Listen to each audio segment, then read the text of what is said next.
here and working with it, it did a really good job of highlighting the piece that you wanted to work with. So I'm working through it here too with you guys. I might back up a couple times, but you get a real chance to see what's going on with the offense.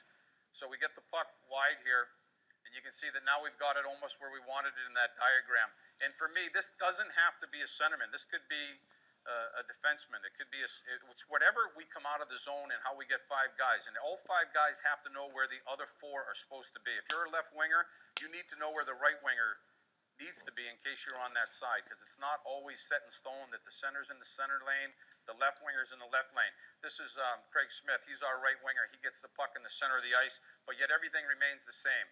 He gets the puck wide here, and he distributes it, and then he takes off to the net.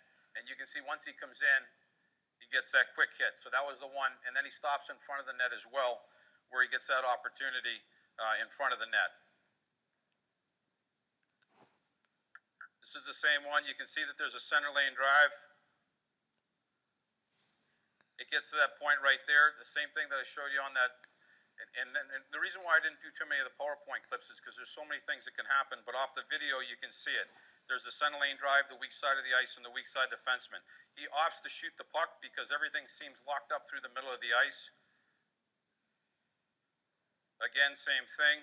There is no winger. Our winger came off the wall, so our centerman drives wide. But again, everybody gets into the same position. A center lane drive, a weak side of the ice, and then Craig Smith gets a stick on it for a redirect in front of the net. This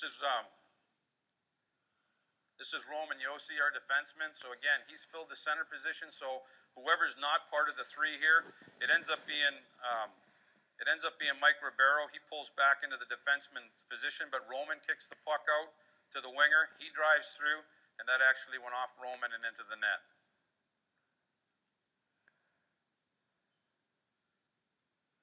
Same thing here.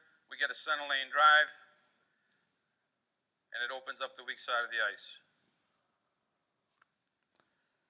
Watch the strides on Colton Sissons here. So if you're going to have a center lane drive, when you're going to work on this, you say you're going to work on a 3-on-2 in practice, and you want to push the puck to the centerman. Coach pushes it to the centerman. That centerman has to get going. You can't stand still and watch your winger take off and make a pass to your winger. He's got to get going with equal speed or more speed. You can just see his strides at the center ice position once he distributes this puck. All 5 guys working to get up the ice. You can see Shea Weber working to get up. The fact that Colton got through and he pushed everybody through, that opened up the seam to the weak side of the ice.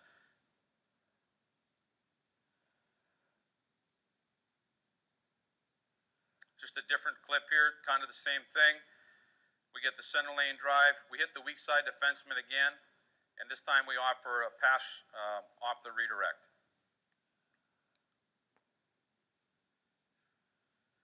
So this would be instead of hitting the weak side defenseman, I tried to pull one clip of everything that I talked about going through it with the 5 options that were there off the rush with possession.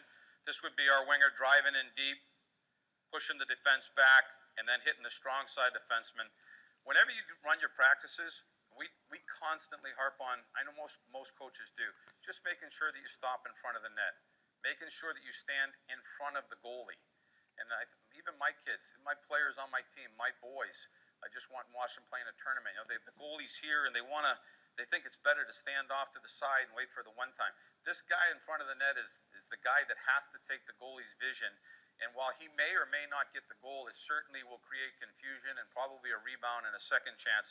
This is really good position. We get a low guy in front of the net taking the goalie's eyes, and then we get a push from the weak side guy as well. And this is the same thing. Mike Ribeiro drives in. He drops it to a strong side D. But you can see all of the clips look the same. And there's a reason why, and I guess that goes back to what I said. Like, we work on an identity every day. We don't do drills just for the sake of doing drills. We do drills that we want to see executed in practice on a daily basis. We run 3-on-2s maybe every day or every other day, or 5-on-2s. And we tell our defensemen to stay between the dots, because defensemen will go outside the dots and screw up the drill for us. So we make the D stay between the dots, and that will allow the pass wide. And then you can distribute the puck you can call out the options if you want to, or you can let them pick the options. I would call them out if you're just introducing it to your team.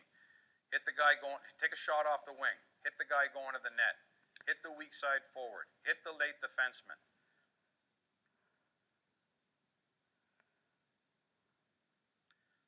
So this is a good play. We had nothing going on. The forward decides to pull up. There's nothing wrong with just putting the puck. I call this living to fight another day.